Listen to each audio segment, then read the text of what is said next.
Hello guys, welcome to रियासत college YouTube channel. आज का हमारा लेक्चर है कि हम लारावेल के अंदर सीडर्स और फैक्ट्री को कैसे यूज़ करते हैं। तो आज हम इस लेक्चर्स के ऊपर डिटेल में देखेंगे कि हम सीडर्स क्यों बनाते हैं, हमें क्यों ज़रूरत पड़ती है सीडर्स की, और फिर हम फैक्ट्री जो डाटा होता है वो हम क्यों इंटर करते हैं। फैक्ट्री सीडर्स जो होते हैं, मैं थोड़ी सी आपको डेफिनेशंस बता दूं और फिर हम इसकी जो है ना, अब जब जब जैसे हम प्रैक्टिकल पे जाएंगे तो आपको मज़ीद जो है ना और समझ आ जाएगी।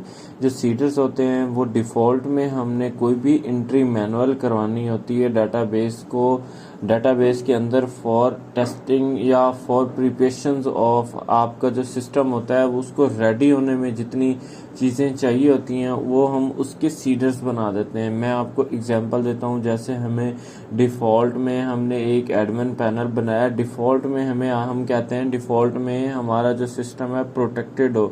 डिफ़ॉल्ट में हमें एक यूज़र चाहिए होता है, तो हम वो सीडर्स बना के वो जैसे ही डेटाबेस माइग्रेट करते हैं या डेटाबेस अपनी न्यू बनाते हैं किसी भी सर्वर के ऊपर, तो हम उसकी जो है ना एक सीडर्स बना लेते हैं यूज़र्स का।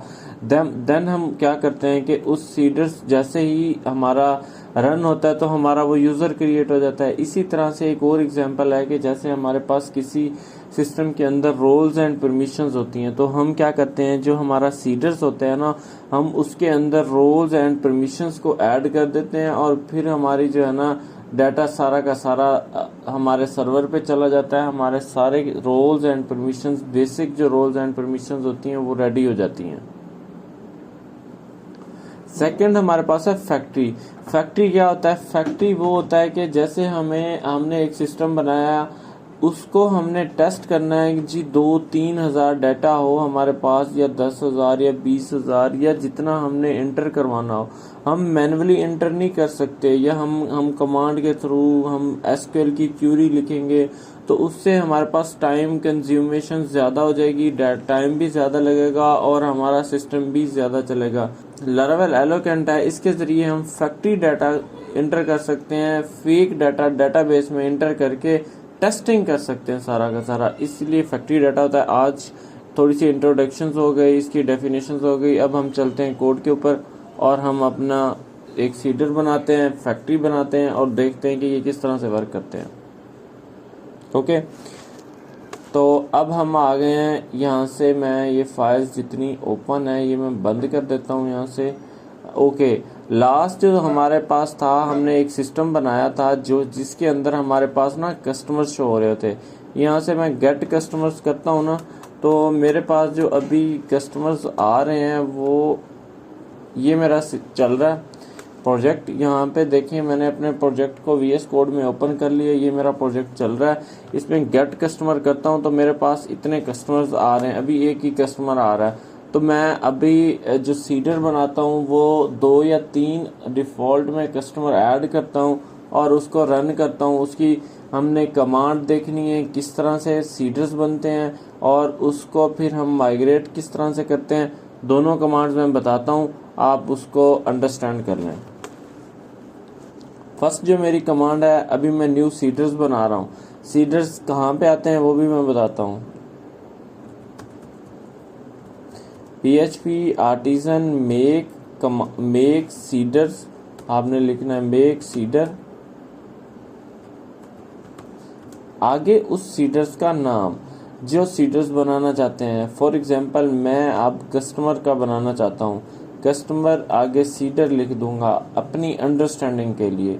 ठीक है, तो सीडर बना रहा हूँ तो साथ कस्टमर का ये सीडर है, एंटर करूँगा तो मेरे पास ये ऑलरेडी सीडर्स अवेलेबल है। तो मैं ऐसा करता हूँ, देखें माइग्रेशन में बता रहा है कि ऑलरेडी है, तो मैं पहले वाला जो मेरा सीडर्स है इसको मैं डिलीट कर देता हूँ ना। यहाँ से मुझे पहले वाला नहीं चाहिए।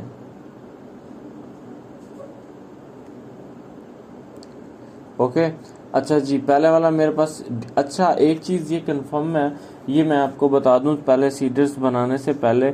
जो हमारे सीडर्स होते हैं वो हमारे आते हैं डेटाबेस के अंदर सीडर का आपको फोल्डर मिलता है, इसके अंदर हमारे सारे सीडर्स आते हैं। इसी तरह ये जो फैक्ट्री है, फैक्ट्री के अंदर क्या होता है कि हमारी टेस्टिंग के हवाले से जब हम यूनिट टेस्टिंग करते हैं ना इसके अंदर, फिर हम ये फैक्ट्री ये वाला यूज़ करते हैं। अभी हमने जस्ट सीडर्स के ऊपर काम करना है, इसी के अंदर ही भी हम फेकर भी इसके अंदर यूज़ कर लेंगे और सीडर भी इसी के अंदर यूज़ कर लेंगे, इस सीडर्स के अंदर। सो अब मैं अगेन ये वाली कमांड एंटर करता हूँ तो मेरे पास एक नया सीडर्स बन चुका हुआ है कस्टमर सीडर्स के नाम से। ये देखें, ये कस्टमर सीडर्स है। ओके, तो इसके अंदर एक ही आपको एक क्लास बनती है, एक क्लास उसके अंदर सीडर एक्सटेंड हो जाता है। ये वाला डेटाबेस सीडर्स ये हमें एलोकेंट प्रोवाइड करता है और इसके अंदर एक ही फंक्शन होता है रन का, और ये इसकी जो रिटर्न टाइप होती है वो वॉइड होती है, तो ये कुछ भी रिटर्न नहीं करवाता। तो मैं इसके अंदर ना दो डाटा इंसर्ट करता हूँ। एक जो है ना, एक कस्टमर्स की दूसरे कस्टमर्स की किस तरह से होती है, मैं यहाँ पे अरे बनानी है इस तरह से। डाटा कुछ भी आप अपना ले सकते हैं, तो मैं यहाँ पे डाटा की एक अरे ले लेता हूँ, उसके अंदर मज़ीद एक अरे लेता हूँ जो कि मेरी आएगी। देखें अब मेरे पास क्या है, यहाँ पे मैं क्या क्या चीज़ें शो करवा रहा हूँ, उसका name, date, gender, address, city, status और क्रिएटेड ऐड। तो मैं अभी उसका नेम मुझे चाहिए, तो यहाँ पे मैं आऊँगा,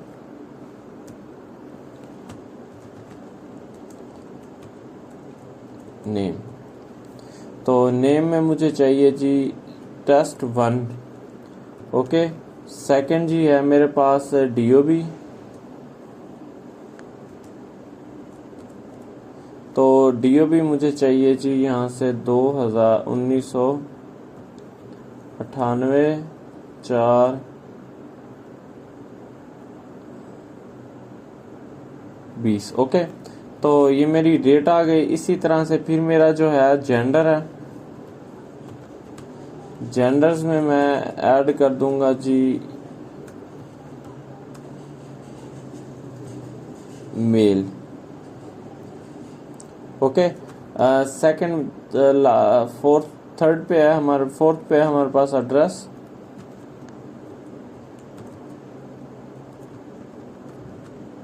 एड्रेस 1 ऐड करूंगा। देन मेरे पास है जी सिटी, सिटी के अंदर मैं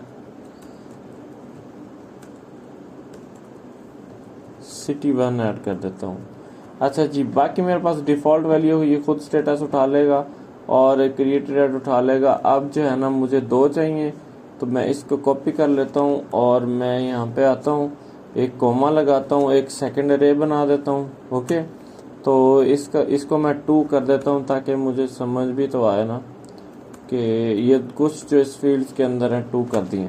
अच्छा जी, अब मैं ये जो अरे पहले वाली जो ख़त्म हो रही है इससे बाहर आऊँगा, ये जो मेरा मॉडल है उसको कॉल कराऊंगा। अब ये जो डाटा शो हो रहा है ये एक मॉडल के मॉडल्स को कॉल हो रहा है। मॉडल्स मेरा कौन सा है जी, कस्टमर का मॉडल है, तो मैं यहाँ से ना कस्टमर्स कॉल करता हूँ। ठीक है, कस्टमर्स, और आगे मैं इंसर्ट लिखूंगा। इंसर्ट के अंदर क्या होगा, ये वाला पास कर दूंगा। अच्छा जी, मैं यहाँ से इंसर्ट और क्रिएट के अंदर आपको फ़र्क बता दूं। इंसर्ट जो होता है वो आपकी मल्टीपल अरे को डेटाबेस में उस पर्टिकुलर मॉडल के साथ एलोकेंट के ज़रिए डाटा को इंसर्ट करवा देता है अरे को, पूरी अरे को। अरे के अंदर जितना भी रिकॉर्ड होता है, 2 हैं, 3 हैं, 5 हैं, 4 हैं, उससे नहीं कंसर्न। अगर आपने कहना है कि मैं 1 बाय 1 करूं, तो आप क्या करें, यहाँ से फॉर ईच लूप लगाएं। फॉर ईच लूप लगा के यहाँ से क्रिएट का फंक्शन कॉल करेंगे, उसमें एक एक अरे पास करेंगे। अच्छा जी, तो मैं इंसर्ट यूज़ करूँगा। इंसर्ट से क्या होगा, ये पूरे जो अरे है डाटा की, इसके अंदर 2 रिकॉर्ड हैं, ये पूरी की पूरी इसमें इंसर्ट करवा देगा, ऐड करवा देगा। अब मुझे ये मॉडल चाहिए, यहाँ से मैं ऊपर इंपोर्ट कर लूँगा। ऐप के अंदर मॉडल्स के अंदर ये देखें 2 मॉडल्स हैं मेरे, एक कस्टमर और एक मेरे पास यूज़र। मुझे कस्टमर्स यहाँ पे चाहिए और मैं यहाँ पे सेव करवा दूंगा। अच्छा जी, अब मेरी ये जो है ना चल चुकी हुई है, बन चुकी हुई है। अब मैं इसको माइग्रेट करना चाहता हूँ। मैंने पहले क्रिएट की आपको कमांड बता दी है, PHP आर्टिजन मेक सीडर, आगे उस सीडर्स का नाम। अब जो माइग्रेशन है उसकी कमांड बता रहा हूँ। उसकी कमांड है जी PHP आर्टिजन DB सीड। आपने लिखना है PHP आर्टिजन DB सीड। अच्छा जी, आगे उस लिखना है आपने क्लास कि कौन सी क्लास है, उस क्लास इज इक्वल टू तो कस्टमर सीडर। ये मेरी है जो मैंने अभी बनाई है, ये देखें। आपने ये कमांड है इस स्पेसिफिक एक को माइग्रेट करते हुए, इस एक को। ओके, तो यहाँ से मैं एंटर करता हूँ तो देखें ये मेरे पास कुछ एरर आया है कि जेंडर्स के अंदर जो है ना डेट ट्रंकेट है, इंसर्ट करते हुए कस्टमर्स। ये रन टाइम पे जो एरर आते हैं वो भी आप देख लें कि किस तरह से सॉल्व होते हैं, आपको भी आ सकते हैं कि किस तरह से होता है। ओके जी, मुझे लग रहा है मेरी डेट का जो है फॉर्मेट नहीं ठीक, तो मैं इधर जाता हूँ और डेटाबेस से ना डेट का एक जो DOB है इस तरह से उसका फॉर्मेट उठा लेता हूँ ताकि मेरा जो है वो फॉर्मेट सही हो जाए। ओके, आई थिंक यही है। और दूसरा जो है वो क्या है जी, END ये आपने ना ये नेम प्रॉपर रखने हैं, जो आपके यहाँ पे DB के अंदर कॉलम के नेम होंगे ना वो आपने रखने ज़रूर। देखें ये स्पेलिंग जो है ना वो मेरे सही नहीं है, आपने यहाँ पे अदर कॉल करा देना है, तो इस चीज़ का एरर आ रहा था आई थिंक सो। तो क्योंकि मैंने उसे बताया हुआ है कि या तो आपके पास ना स्पेसिफिक आएंगे, माइग्रेशंस के अंदर मैं जाऊंगा ना, यहाँ पे मैं बता रहा हूँ मेल ये स्पेलिंग आएंगे, फीमेल ये आएगी, अदर ये आएगी। तो मैं फ़िलहाल के लिए अदर कॉपी करता हूँ और सीडर्स के अंदर जाके अदर ऐड कर दिया हुआ। तो अब मैं इसको दोबारा यहाँ से यही कमांड, लास्ट वाली जो कमांड थी वो एरो ऑपरेटर से आती है, अप एंड डाउन जो एरो है। तो अब मैंने जो है ना एरो इंटर किया है तो उससे मेरी लास्ट वाली कमांड आ गई है। देखें एक दफ़ा ये रन हो चुकी हुई है और आपको इन्फो के अंदर मिल चुका हुआ है कि जी कमांड रन है। अब यहाँ से 3 रिकॉर्ड होने जाने चाहिए, ये 3 रिकॉर्ड हो गए। कौन कौन से जी, ये देखें टेस्ट 1 है, टेस्ट 2 है, इसी तरह से उनकी डेट आ गई, उनकी जो है ना एड्रेस आ गई, उनकी जो है ना यहाँ से जेंडर, एड्रेस, ये चीज़ें आ गई। ये जो है ये सीडर है, ठीक है। हमने सीडर्स पढ़ लिया। ये इस तरह से सीडर्स जो होते हैं हम अपनी मर्जी से जितने मर्जी सीडर्स बना लें। और अब देखें 2-3 सीडर हो सकते हैं, 4 सीडर होते हैं, तो फिर हम क्या करते हैं उसको ना एक मेन सीडर है डेटाबेस सीडर्स, ये डिफ़ॉल्ट में आपको मिलता है, ठीक है। इस डिफ़ॉल्ट में जब ये मिलता है तो हम इसके अंदर ना बाकियों को कॉल करवाते हैं कि किस तरह से करवाते हैं। मैं यहाँ से दिस के अंदर एक कॉल का इसका फंक्शन है वो पास करूँगा और उसके अंदर क्या करूँगा जी, जो मेरी अरे है उसको पास करवा दूंगा उस क्लास को। तो कस्टमर, ये देखें कस्टमर सीडर्स की एक क्लास आ रही है मेरे पास, इसको क्लिक करूँगा तो मेरे पास ऊपर आ जानी चाहिए थी। तो ये क्लास है जी, क्लास इंपोर्ट करा दी मैंने। तो इस तरह से अगर मल्टीपल हैं तो आप यहाँ पे अरे बना सकते हैं, ये इस तरह से। ओके, अच्छा जी, अब इसको कैसे कॉल करनी है, इसको कॉल मैं करवाता हूँ, एक दूसरा फेकर बना लूँ ना, फिर इन दोनों को जब कॉल करवाएंगे ना तो फिर उस टाइम पे इसको कॉल करवाऊंगा, बताऊंगा कि किस तरह से हम एक ही दफ़ा एक ही सीडर को कॉल करते हैं। तो जितने भी हमारे सीडर्स होते हैं, जैसे हमारे पास कैटेगरी का है, सब कैटेगरी का है, प्रोडक्ट का है, इसी तरह से जितने भी हम और यूज़र्स का है, और भी हमारे पास सीडर्स हो सकते हैं, उन सबको हमने जैसे इकट्ठा कॉल करना है तो उन सब की क्लासेस को यहाँ पे कॉल करना है। और फिर हम सीडर कैसे जो है ना चलाते हैं तो वो मैं बताता हूँ। अभी हम एक नया सीडर बनाते हैं और उसमें फेक डाटा एंटर करवाते हैं। अगेन वही है PHP आर्टिजन मेक सीडर के अंदर जी कस्टमर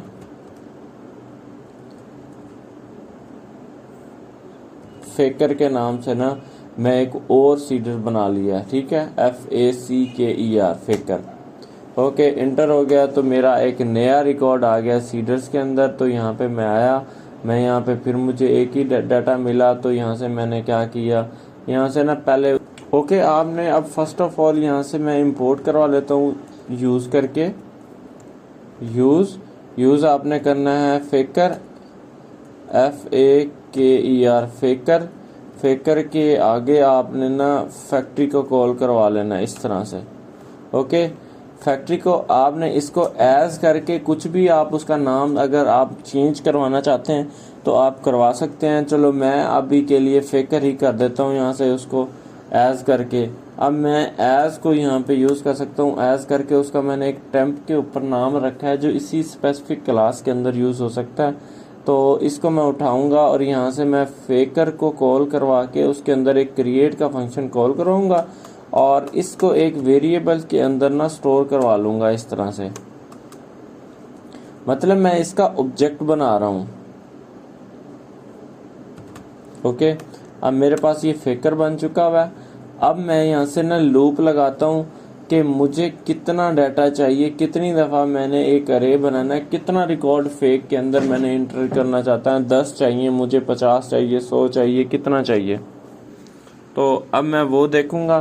तो मैं $i करता हूँ, i=0 स्टार्ट करता हूँ, $i, ठीक है।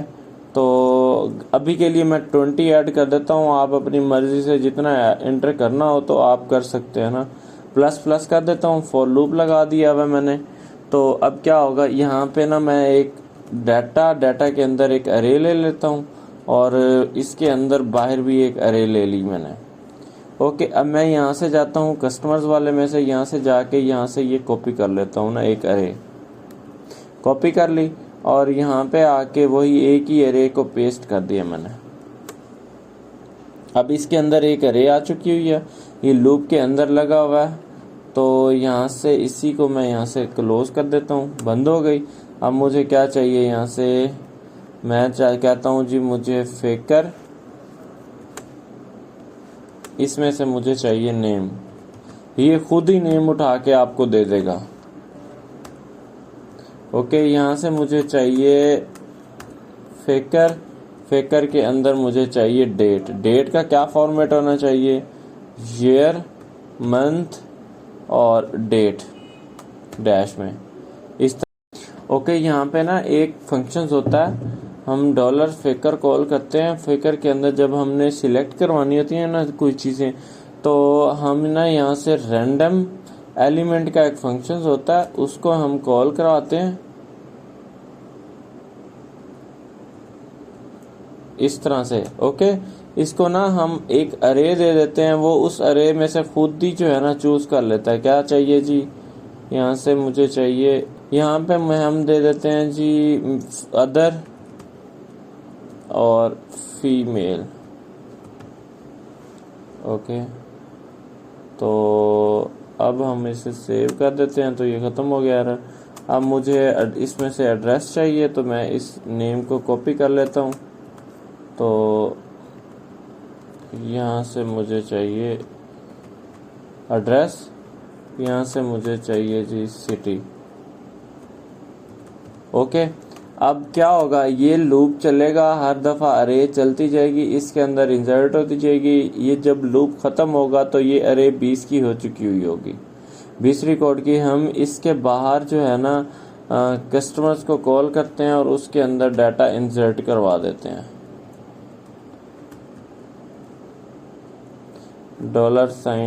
$डाटा। अच्छा जी, अब कस्टमर नहीं है तो हम चलते हैं इधर, हम कहते हैं जी ऐप के अंदर चले जाएं जी, आपको कस्टमर मॉडल के अंदर आप चले जाएंगे तो आपको ये 2 मॉडल हैं, एक ही हमें कस्टमर्स का चाहिए, तो ये कस्टमर्स का मॉडल मिल चुका हुआ। अब क्या है, इसको भी हमने यहाँ से जाके इसके अंदर हमने ना इस तरह से कॉल करवा देना है, कॉमा लगाना है, हमने इसकी जो है ना क्लास को इस तरह से कॉल करवा देना है जी। ओके, अच्छा, ये दोनों हमें यहाँ पे क्लासेस चाहिए। मैं राइट क्लिक करूँगा और यहाँ से ना इंपोर्ट क्लास करूँगा, यहाँ से ऑल क्लासेस, ये दोनों क्लासेस इंपोर्ट हो गई। अगर आपके पास ये एक्सटेंशन नहीं है तो आप PHP की जितनी एक्सटेंशन है वो डाउनलोड कर लें। तो अब हम क्या करते हैं कि हम ना अब सेकंड वाले को माइग्रेट करते हैं पहले। तो मेरे पास ऑलरेडी जो है ना ये सीडर्स वाली आपको मैंने कहा है कि क्लास पड़ी हुई है, आपने एरो ऑपरेटर से इसको लिया नहीं है। PHP आर्टिजन DB सीड, आगे उस क्लास और फिर उस सीडर का नाम। तो अब जो मेरे सीडर का नाम है वो मेरे सीडर का नाम है जी फेकर, FACKER। आप अपनी मर्ज़ी से नेम बना सकते हैं, इसमें कोई इशू नहीं है। ये मेरे पास जो है ना ये एरर है, target class is does not exist.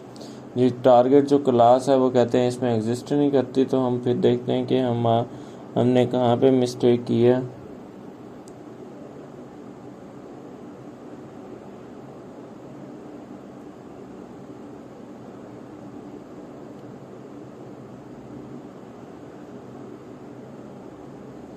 अच्छा जी, ये सीडर की बजाय यहाँ पे हमारा है जी कस्टमर फेकर है, इस तरह से है, CUSTOMER, कस्टमर FACKER, कस्टमर फेकर किया तो हमने देखें हमें क्या एरर देखने को मिला कि आपकी जो कॉलम है जेंडर, उसके अंदर क्या है कि टर्नकेट नहीं है। जेंडर के अंदर जो है ना हमने जाना है, देखना है कि क्या एरर है।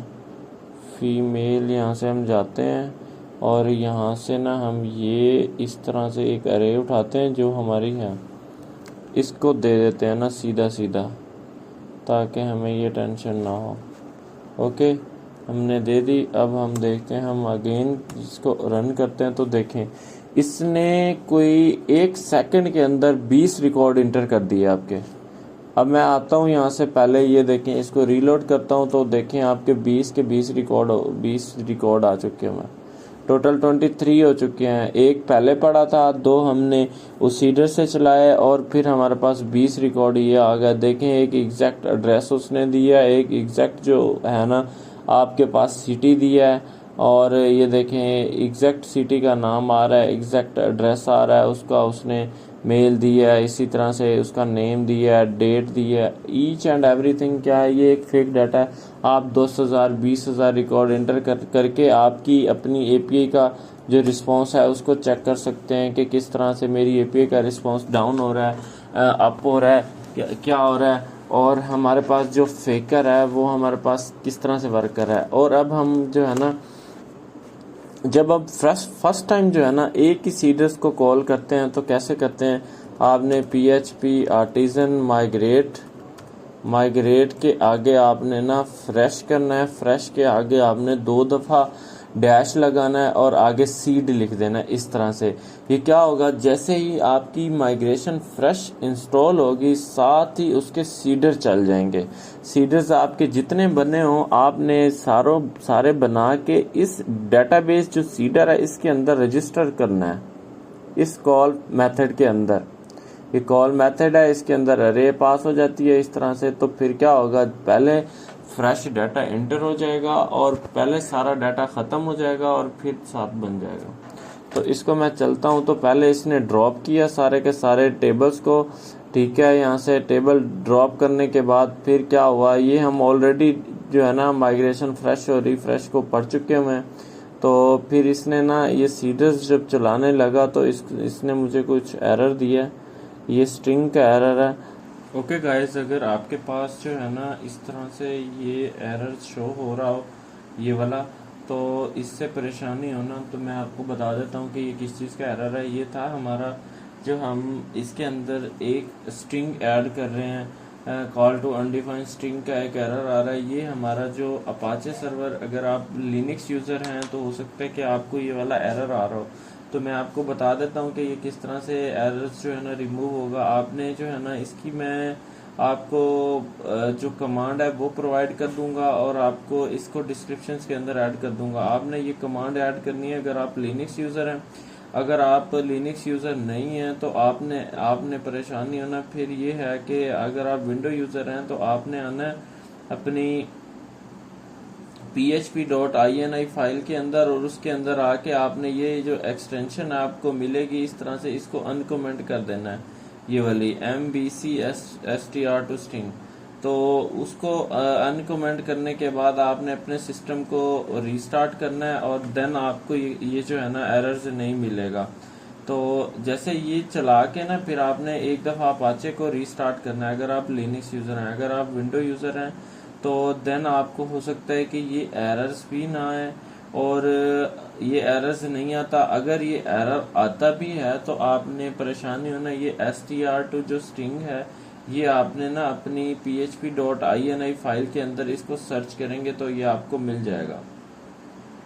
इसको अनकमेंट करेंगे और देन आपके जितने भी सीडर हैं वो इस फाइल के अंदर आप ऐड करते जाएंगे, इस फाइल के अंदर उसको कॉल करते जाएंगे। बेसिकली हम यहाँ पे this.call का एक फंक्शन है, उसके अंदर सारे सीडर्स कॉल करवा रहे हैं। तो देन आपने क्या करना है कि आपने ये माइग्रेट करा देनी है, फ्रेश करें, आपकी मर्जी, रिफ्रेश करें, या आप फर्स्ट टाइम कर रहे हैं तो आप जस्ट माइग्रेट करेंगे, साथ सीड को चला देंगे इस तरह से। तो ये क्या होगा, ये देखें मेरे पास जो है ना ये चल चुका हुआ है। तो आज का हमारा लेक्चर यही था कि हम किस तरह से सीडर्स बनाते हैं, फेकर बनाते हैं, हम फेकर क्यों बनाते हैं, हम सीडर क्यों बनाते हैं। तो होप्स हो कि आपको जो है ना ये लेक्चर समझ आ गया होगा। अगर ये वीडियो अच्छी लग रही है तो वीडियो को लाइक कर दें, चैनल को सब्सक्राइब कर दें और बेल आइकन प्रेस कर दें। अपने जो दोस्त हैं उनके साथ शेयर करें। Thank you so much, guys.